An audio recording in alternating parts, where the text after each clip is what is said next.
కాకుండా పుట్టిన తర్వాత మనిషి సార్థకత ఎలాగంటే మన యొక్క దేశ పరిస్థితులు చాలా క్లిష్టమైనటువంటి పరిస్థితులు ఉండగా ప్రాణానికి తెగించి ఈయనము పసిపిల్లలతో సహా ప్రాణానికి తెగించి ఉండగా వాళ్ళ నుండి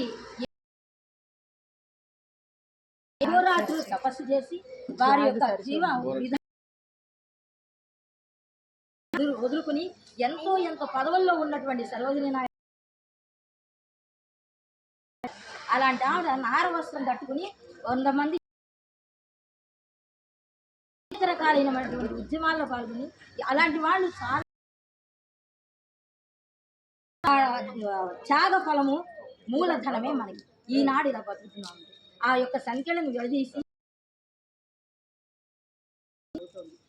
ఇందులో స్వాతంత్రం పోరాడినటువంటి వాళ్ళందరూ గతించిన వారి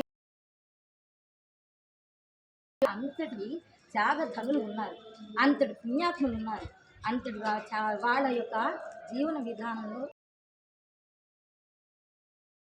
ఆనాటి నుండి ఈనాటి వరకు మనం భారతదేశాన్ని మనది ఒక భారతదేశం కాదు, ఆర్ష విద్య అంటే గురువుకు పురాణాలన్నీ కూడా ఇక్కడ వెలిసింది. నదులు ఇక్కడ కాకపోతే ఈ రోజుల్లో చిన్న శ్రీరామరక్ష తర్వాత ఇంకొక విషయం అయితే ఆగస్టు 15 నేషనల్ అనకూడదు, స్వాతంత్ర దినోత్సవ దినం అన్నమాట. ఇటువంటి అపూర్వమైనటువంటి పండుగకు నలుగురిని కలిసి చేయడం అనేది